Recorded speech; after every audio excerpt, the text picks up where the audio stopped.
Hey, Fanboy Nation. This is your pal Daffy Duck, and you're watching. We're watching Fanboy. Fanboy, fanboy, etc. Fanboy Nation. Dot, I assume Tom.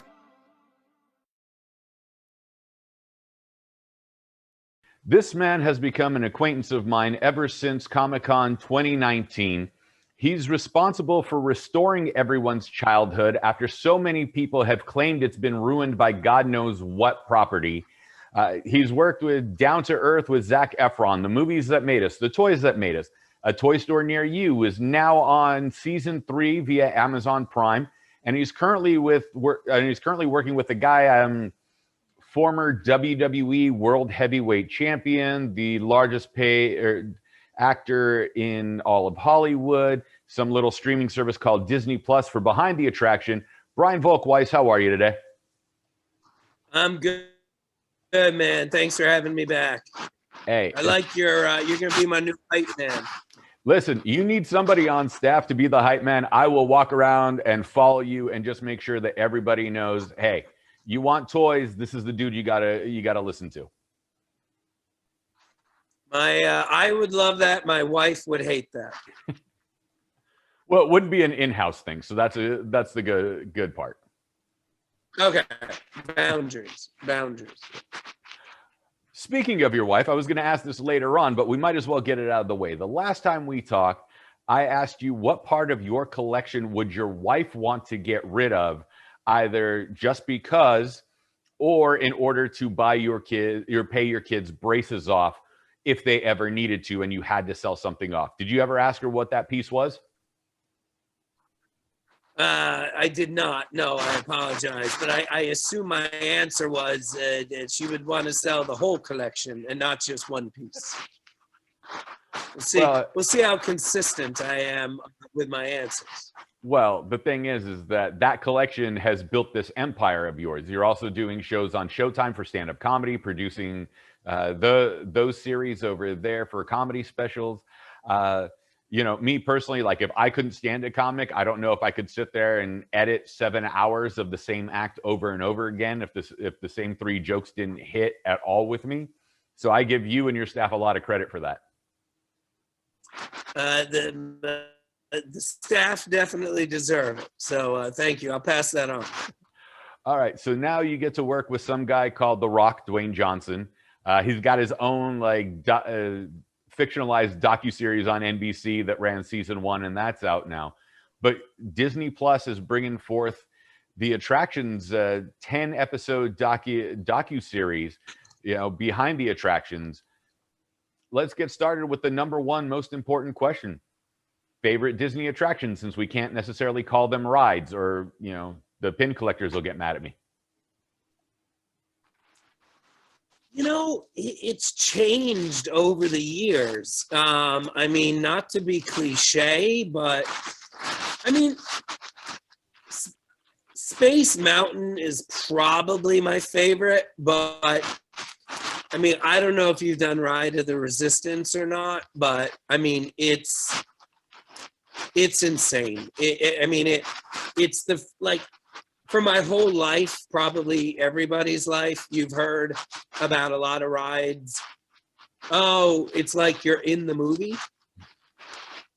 Rise of the Resistance, it's like you're in the movie. Like you're in the movie. It's like the one thing I'll say without giving anything away, it's 15 minutes long. It is not like, if somebody hasn't done it, there's almost no comp. It's not like there's a lot of attractions where you're like, oh, I did this attraction and I can see the Transformers ride at Universal. It's an amazing ride, but you can see how it's based on the Spider-Man ride in Orlando. Rise of the Resistance, it's like 80%. What is this? It's one of those things in life where you do it and then you start thinking about it and you're like, somebody had to be in a meeting and pitch this. And then the people in that meeting somehow didn't fall out of their chairs laughing, and that original person didn't get fired. Like, it's almost that ridiculous that somebody could propose that and they went and built it.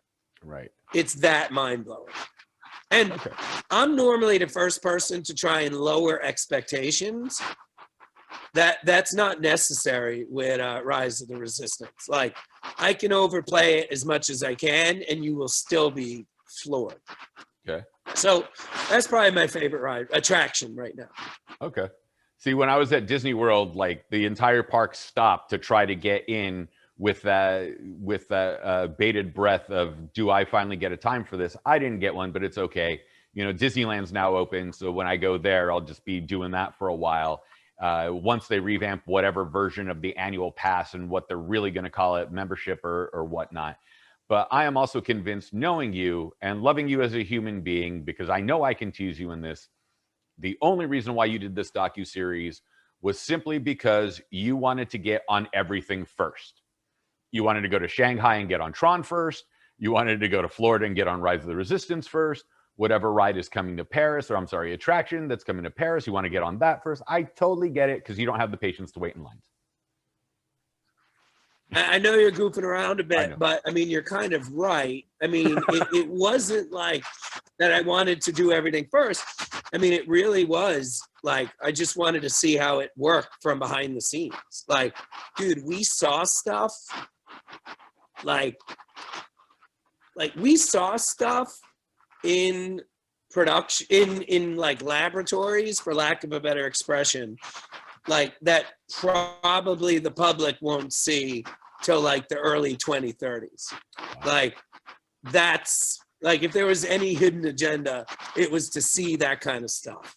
Like the Spider-Man, the jumping Spider-Man that was just revealed like 2 weeks ago. Mm-hmm. We saw that robot in a warehouse almost 2 years ago. Wow. So like that, like, so imagine what I can't talk about. I can only imagine, man. I'm going to have to take you to dinner and get you drunk, and then, you know, see if you can spill the beans, but I doubt that'll happen. The wife will shut you up. Now, if Mrs. Volk-Weiss was there, you know, she'd just be nudging you and getting you to shut up, because, you know, she wants to move to that bigger house to avoid the toy collection. You are, again, more right than you know. Well, season 3 just dropped on Amazon Prime as of today, I believe. And toy store near you. You got to visit some more toy stores. You got to expand the collection. There has to be something new that you're really excited about that she rolled her eyes on for. Well, you know, it's funny, not to split hairs, but I actually, of the, God willing, the 50 stores that we're going to cover, I actually have not been to any of them except Jaden's Toys. And that was completely random. I was in Dallas shooting something for Movies That Made Us for the RoboCop episode. And we wrapped, I mean, honestly, one of the coolest things of my entire career. Top 10 best things that's ever happened. Nice. We wrapped the RoboCop shoot, and Ed Newmeyer and I were sharing a car back to the hotel. And I said to Ed, hey, man, I don't want you to think I'm being rude, but when we get to the hotel, I'm actually going somewhere else, and I'm dropping you off. So I just want to tell you ahead of time. And he's like, oh, okay, cool. Do you mind if I ask where you're going? And I'm like, to be honest with you, I'm going to a toy store. I'm a big toy collector. It's a store that we have in one of our shows. And this is because of COVID.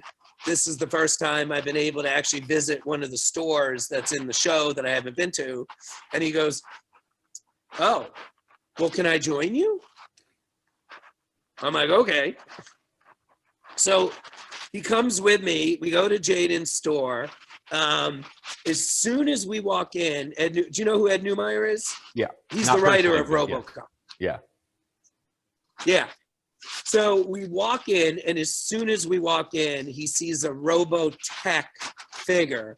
I'm not the best with the names with the Robotech, but it was like the Zemindi fighter or something. And he sees it and he goes, oh my God, I can't believe that's here. That was the inspiration for Ed 209. So to answer your question, yes, that is now in my collection. Because it's not just I love Robotech, but I got it with Ed Neumeier. And we weren't even going to do this. We reshot the opening of the episode.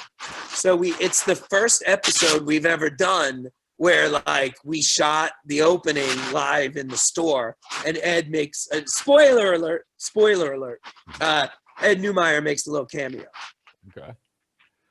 Well, that's great. Okay, since this is you did the RoboCop question, and I was going to go into this, and now you had Ed as a witness. RoboCop is a rated R film.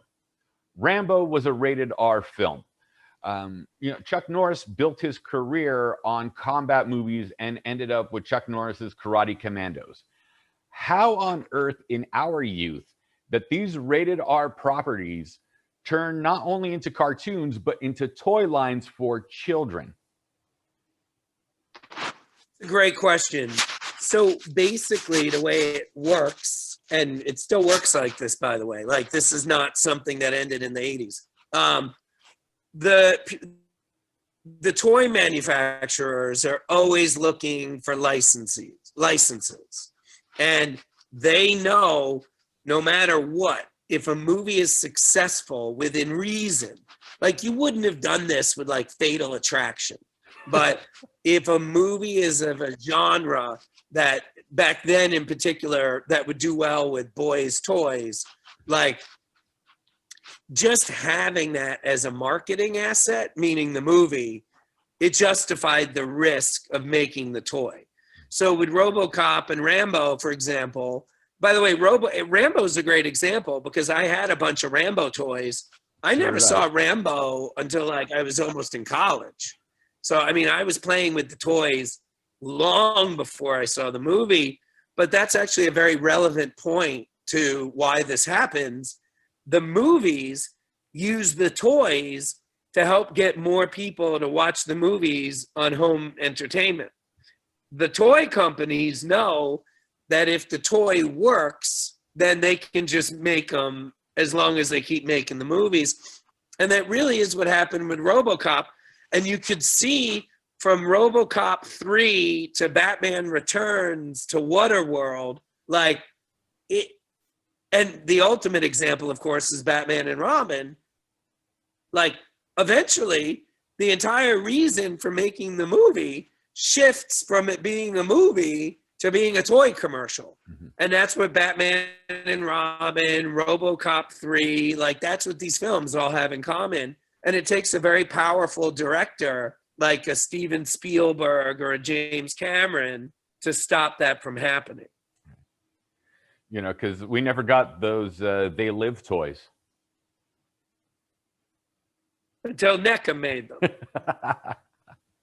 You know, well, the thing with all that, like I still have a couple of my Rambo toys, and I still have the one with the flamethrower.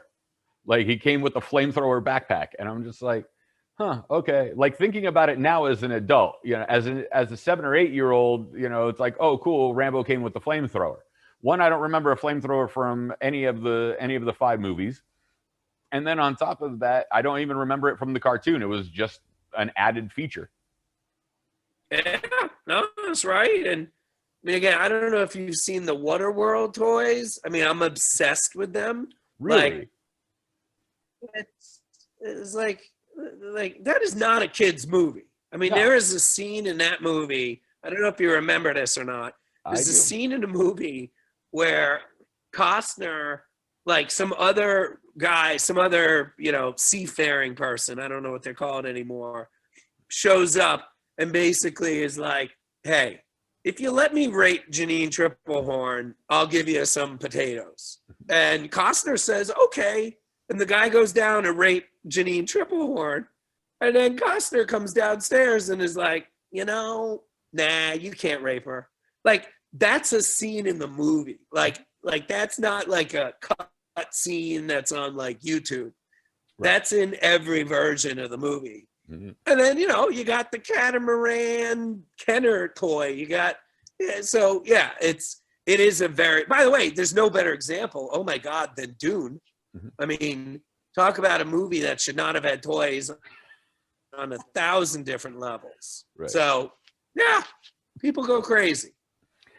All right. Well, a quick spoiler, since the series has dropped on Amazon now with season 3. For season 3, what can we expect? And what was the toy that you fanboyed out most, other than the Robotech one? So, we did season 1. If you remember, the show was greenlit because of COVID. Like, it was designed to be a show that could help the stores during COVID. And in the beginning, we all thought everybody was going to go out of business. So that's why we did it. So season 1 was kind of heavy, and I would say 80% about COVID, 20% about the toys. That got a lot of criticism, like a lot. So season 2, and understandably, and a lot of the criticism was, hey, I'm already depressed about COVID.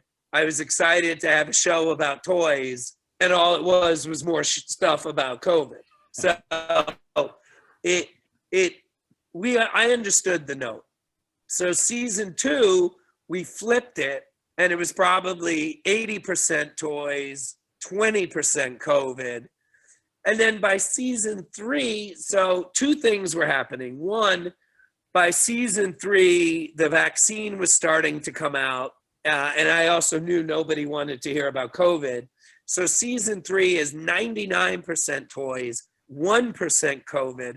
But season 3, and this is the other phenomenon we noticed while making the show, between March and August of 2020, everybody thought most of the stores were going to go out of business.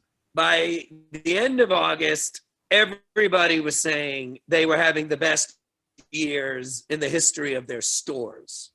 So you will start to see that reflected in season 3, where there's more of an optimism. And to do a real sneak peek, spoiler alert, season 4 is really going to go into that, where it's going to kind of show the happy side, for lack of a better, or I guess I should say, it'll show the silver lining of COVID for the stores, where most of them had the best for almost every toy store I know, 2020 was the best year in the history of the store, which nobody predicted.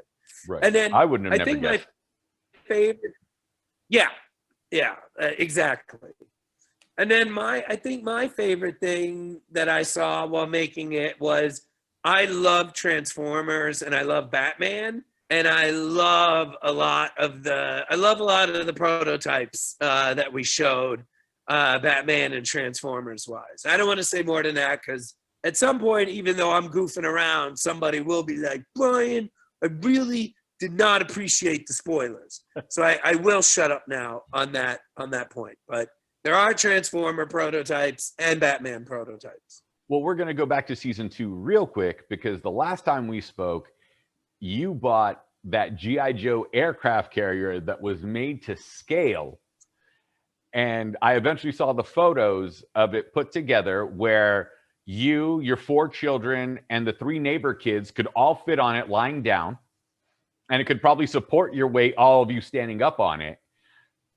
Where Absolutely. on earth did that go? Like in my collection room? Yeah, does it have a special section? Did you have to build a shed for it? It's right in the middle of the room. It's in the middle of the room. My toy collection room now has aisles. It used to be a giant square where, everything was on the periphery of the room. Now there's an aisle. So I bought a shelf, and it's on top of the shelf, and in the shelf is my entire G.I. Joe collection. So my joke is, it's the first toy I ever bought that doubled as a shelf. So I was actually able to clear up a lot of shelf space in my regular collection, because I was able to move all the GI Joe stuff off the regular shelves, which has already been almost completely filled. Okay. So now you just made more room for Batman and Transformers. And Star Wars and Star Trek, but yes, exactly. With that going on and the new season, and you've essentially built this arc of a crescendo of, you know, March 2020, we're all miserable, the world's going to end, we're all dying, to, you know, ta-da, we're finally opening back up. You know, you have this arc, and then season 4 is going to go into it. And I primarily assume that all 50 stores have your credit card on file in order for you to make phone purchases when something pops up on their Instagram and Twitter. Yeah. Brian's just or I preemptively text them at midnight LA time to ask, hey, do you have a GI Joe Wolverine? Do you have, like, yeah, and I'll text them. I'll be like, listen, I don't know if you find these texts annoying or helpful, but if you want me to stop taking advantage of our relationship, just tell me and I will. But yeah, I mean, Billy Galaxy, we've never discussed this, but I think he texts me anytime he gets anything RoboCop. And you know, all the stores know what I'm into. So I actually get a lot of preemptive texts and DMs saying, hey, we just got this, any interest? So, which again, good news for my collection, bad news for my wallet. Well, like when you go shopping with Ed and then you get the toy that inspired one of his characters, that's a big thing as well. But now on top of it, G.I. Joe had 2 real human beings that were incorporated into it, Sergeant Slaughter and William the Refrigerator Perry. Is it more exciting when you have the toy and then go meet, say, Sarge or meet the Fridge and have them sign it and see what it's like having the 6-inch figure or the 4.5-inch figure with, you know, the Fridge, who's about 350 at this point? I've met Sergeant Slaughter. I've never met the Fridge. I mean, dude, it's just, dude, it's always surreal. Like it's always surreal. And I'll tell you the thing, and I don't know if this is true for everybody or just me, but for me, being with celebrities, the weird thing with them is it's almost stranger and more surreal on the phone when it's just a voice than it is meeting them in person. Like, but the other thing is, like, it's the people that I was crazy about as a kid that's always weird versus like the famous people now. So like, I'll give you a great example. Like when I was a kid, Dennis Miller was like the guy on SNL. Right. So like when I met Dennis Miller, like I was a little bit tongue-tied. But like, as amazing as it is to be in business with Kevin Hart, like I'm not tongue-tied because I wasn't like a little kid looking up to him. You know, the first time I heard of him, I was probably already 25 or 30. So it's the weird ones that get you. So, I mean, I would say I was more tongue-tied with Sergeant Slaughter than I was with Dwayne Johnson, for context. Fair enough. Before we go back to working with The Rock and then the Disney attraction thing, this is another question I've never asked you before. The Brian Volk-Weiss action figure, what accessories does he come with? Well, I can answer that actually based on the real life, because about 3 years ago, some of the people that I work with made a custom figure of me, and it came with a miniature EX3, and an EX3 is a specific kind of camera that we shot a lot of our content with about 15 years ago. And we literally, when the first one broke down, we had it bronzed, and it's up on a shelf in one of our conference rooms.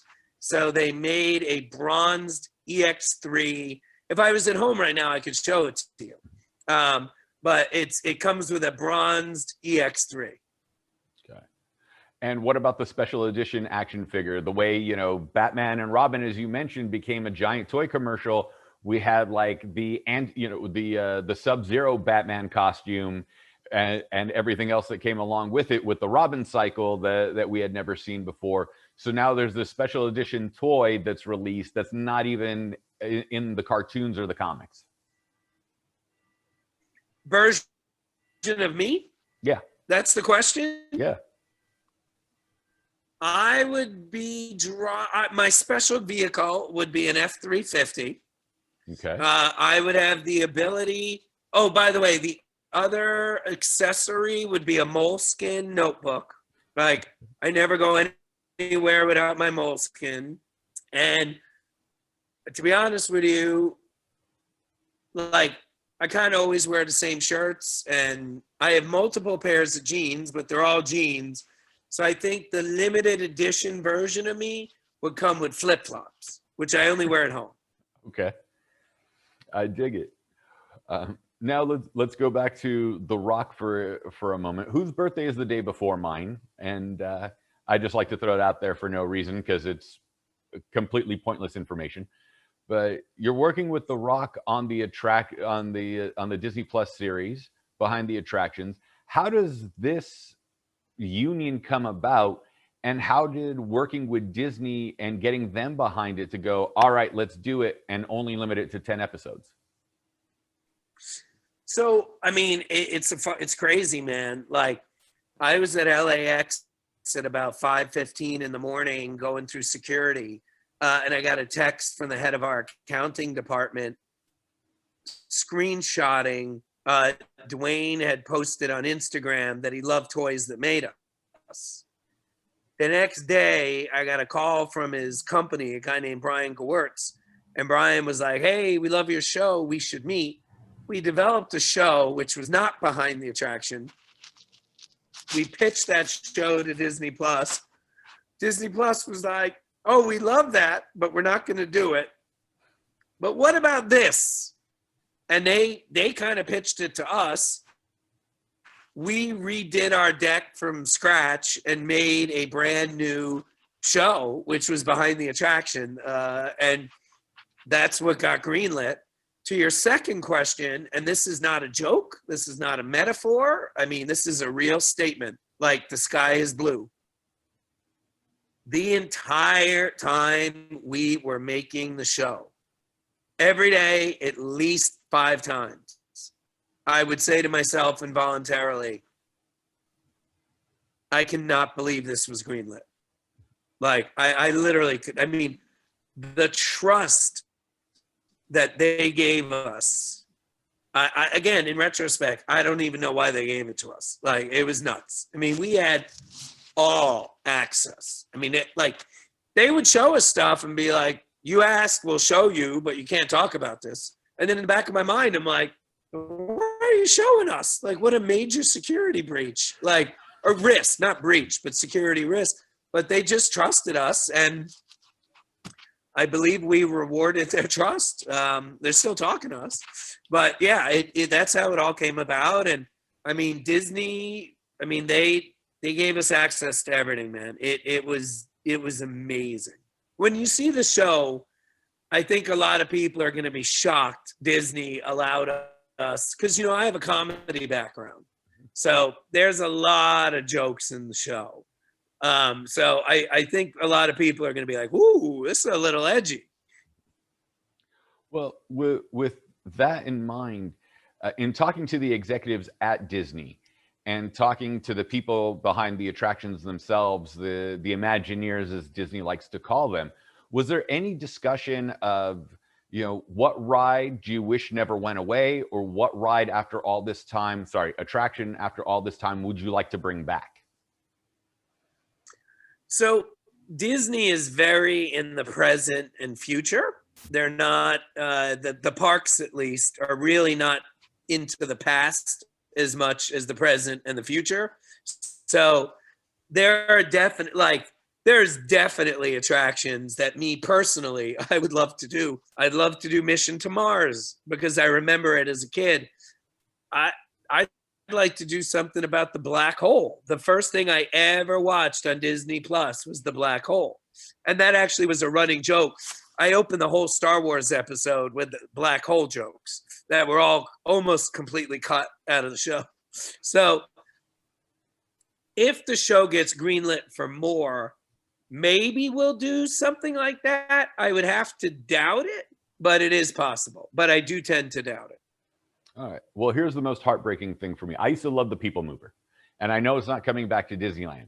I finally got a chance to go to Disney World, and it was closed to be refurbished. Yeah, And that's like, a really? good thing. Really? You know? But Mission of Mars listen, at Epcot almost killed me, man. Listen, it definitely sucks to put all the work into going to one of the parks and then arrive and attractions closed. So Right. I get it, but the refurbishments are always worth the wait. Always. Right.